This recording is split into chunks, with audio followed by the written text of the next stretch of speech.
Salut les amis, j'espère que vous allez bien. On se retrouve pour une nouvelle destination aujourd'hui qui me tient énormément à cœur. C'est une région qui est très connue par les Marocains et aussi prisée par les touristes. Pour vous expliquer un petit peu, les images que vous allez voir après, ce sont des images de différentes road trips. Ce n'est pas la même période. Donc je vous laisse découvrir cette destination avec les images et on se retrouve juste après.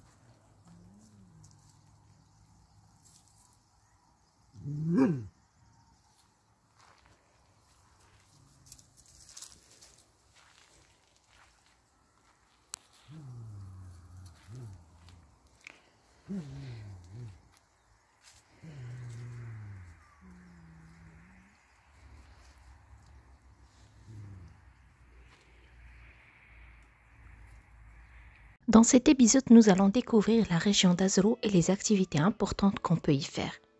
Après s'être bien installé dans le camping Amazir, on va se diriger vers la forêt des cèdres qui se trouve juste derrière, en empruntant un sentier entre les différentes fermes et propriétés. La forêt des cèdres est un joyau du Moyen Atlas et je dirais même de tout le Maroc. La forêt abrite principalement, comme son nom l'indique, le cèdre de l'Atlas, qui est un arbre majestueux de la famille des pinacées d'Afrique du Nord. Cette forêt a une superficie de 134 000 hectares et est considérée comme la principale cédrée du bassin méditerranéen. Cette forêt attire des visiteurs de tout le Maroc et même d'ailleurs pour deux trésors qu'elle renferme.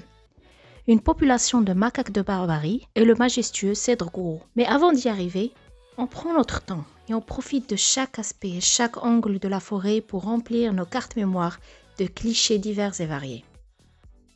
Facilement accessible en voiture ou à pied, on arrive jusqu'au cèdre gourou, le plus grand cèdre millénaire de la région.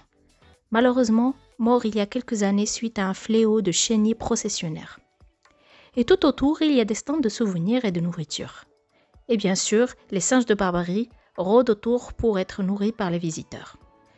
Le cèdre gourou porte le nom du général Henri Gouraud, général français qui est une figure importante de l'histoire de la colonisation française. Il met les pieds au Maroc en 1911 et en 1912, il participe avec Hulbert Lyautey à la défense de Fès. Il ignorait qu'un arbre dans la région porterait son nom quelques années plus tard.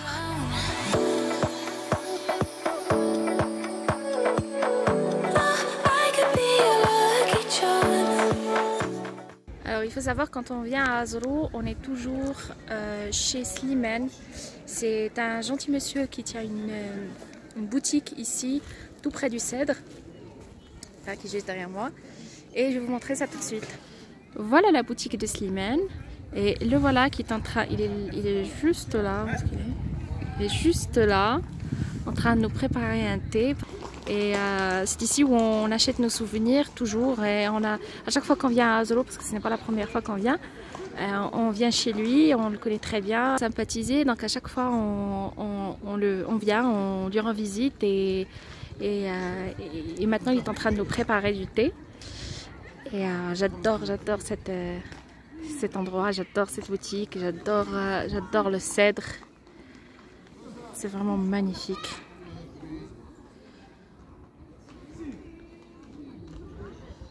On a déjà acheté aussi une fois des souvenirs chez le monsieur qui est juste là. Lui, il vend des habits et des accessoires, chose que Slimane n'a pas. Et j'aime beaucoup aussi les articles qu'il propose, c'est vraiment très sympa.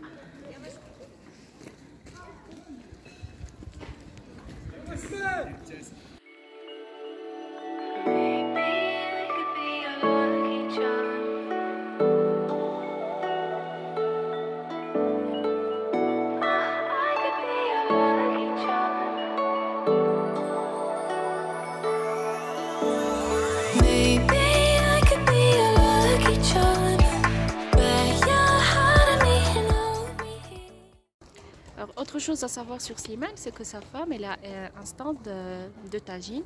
Et elle prépare de très très bons tagines. On a déjà eu la chance d'en goûter. Donc elle est juste derrière, je vais vous montrer ça après. Slimane est en train de nous préparer du thé. Et franchement, on est trop gâtés ici. Le pauvre.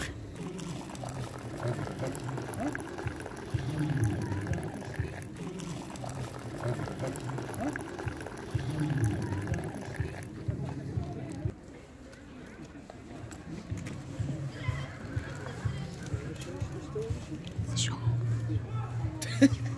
Je me suis brûlée les lèvres.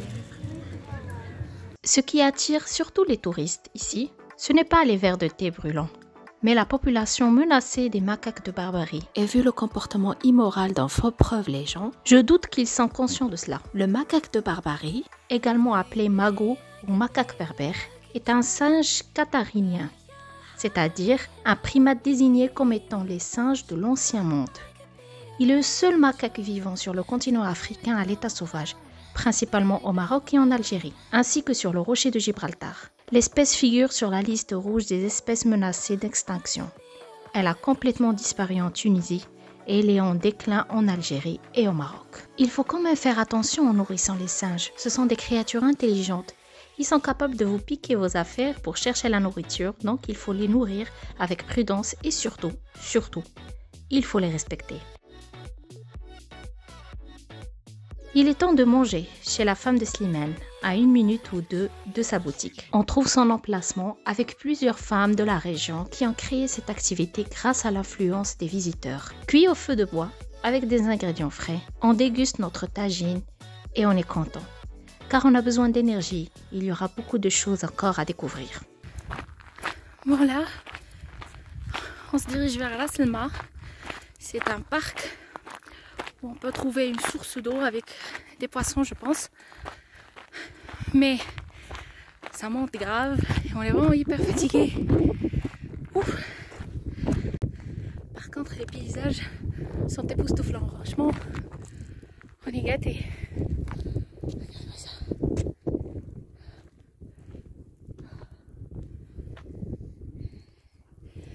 Et on est bien accompagnés en plus. Sur notre chemin, on trouve un point de vue à ne pas rater avec plusieurs boutiques de souvenirs. J'en profite pour corriger ce que je viens de dire avant. Ras El Ma est un parc naturel à 5 km de notre camping. À côté, il y a la station de pisciculture où on produit des truites pour le besoin de repeuplement de tous les milieux à vocation salmonicole. Mais ça, on va le voir juste après. Maintenant, profitons de ce point de vue. Azrou profite d'un climat méditerranéen et elle compte environ 83 000 habitants. Outre sa cédraie et ses singes magots, Azrou est aussi connue pour ses cerisiers, ses pommiers, ses chênes verts et ses merveilleux papillons uniques au monde. Elle porte le cachet du style européen et attire tout au long de l'année des randonneurs et pique-niqueurs des grandes villes avoisinantes. On continue. Wow, cette vue là, ça doit être vraiment magnifique. Et je dois dire que ça se mérite. Parce que c'est dur comme pente. Et je vous conseille d'y aller léger parce que c'est dur quoi. Bon, il y a un gars qui s'est arrêté là maintenant. Et il nous a proposé de prendre cette piste plutôt que de rester sur la route. Et que c'était beaucoup plus agréable. Donc on va voir ça tout de suite.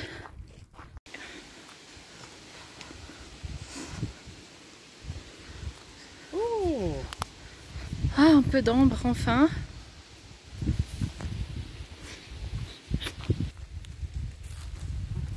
On sent l'automne ici. C'est ce qui me plaît bien dans cette région. C'est qu'on arrive à distinguer vraiment les saisons tout au long de l'année. Contrairement aux autres villes au Maroc. Je suis très heureuse entre ces feuilles mortes et on fait les foufous un peu ici. On attend avec impatience qu'il neige pour y retourner et filmer tout ça. En attendant, on cherche encore le parc Ras El Ma sans se douter une seule seconde qu'on y était déjà. Bon, petite mise à jour. Alors, le parc Ras El Mas, c'est ici. Et il y a plein de singes, regardez. Il y en a ici là-bas. Par contre, il n'y a plus d'eau, c'est sec. Et on a rencontré des personnes ici, des locaux, qui nous ont expliqué que c'était à cause un peu de la sécheresse. Et peut-être que lorsqu'il y aura de la pluie, peut-être qu'il y aura un peu plus d'eau ici, mais en général, c'est devenu sec maintenant. Mais on rencontre des singes, des macaques de Barbarie qui sont en voie d'extinction, malheureusement. Et ce qui est dommage, c'est qu'on a trouvé qu'ils s'approchent un peu trop de la route, là. Et ce qui est dangereux parce qu'ils risquent d'être renversés par des voitures.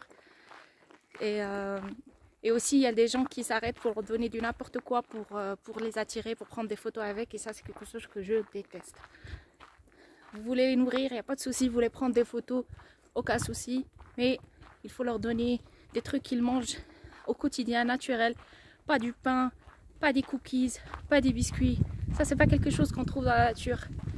C'est quelque chose qu'on a chez soi et qu'on n'a pas envie de manger. Et on se dit, ah ouais, on va s'en débarrasser, on va leur donner aux singes. C'est très très mal parce que ça leur fait des indigestions. C'est pas quelque chose qu'ils ont l'habitude de manger. Ça leur fait des indigestions, ils tombent malades, ils deviennent agressifs et ils peuvent se battre entre eux et du coup s'entretuer. Voilà, ça c'était la petite parenthèse qui me tenait à cœur, que je devais absolument dire. Moi, ce que je fais, c'est que je prends des fruits avec moi, je les coupe et je leur donne. Et soit, quand on arrive ici, il y a des personnes qui vendent des cacahuètes, des petits sachets de cacahuètes à 5 dirhams à peu près. Donc je préfère acheter des cacahuètes et être sûre qu'ils vont manger sainement plutôt que de leur donner du n'importe quoi. Bon, ça c'était dit. Maintenant on va rentrer. Bon, changement de planning. On va aller visiter des stations de pisciculture qui sont juste là. Et on va voir ce que cela va donner. Horaire de visite tous les jours de 10h à 16h30. On est dans les temps. Super. Et oui, c'était à la base pour cela qu'on a fait cette sortie. Pour voir les truites. Créée en 1957, cette station constitue une unité pionnière dans la protection de la biodiversité aquatique. Elle avait comme objectif principal la production d'alevins de truites fario, mais elle s'est orientée vers d'autres espèces comme la truite arc-en-ciel et le brochet. On trouve aussi un centre de production de l'écrevisse rouge, une espèce en voie de disparition, pour la réintroduction dans son milieu naturel.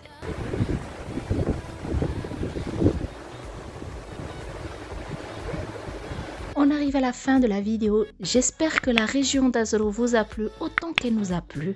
La semaine prochaine, on ne va pas trop s'éloigner de cette ville. Alors, à très bientôt!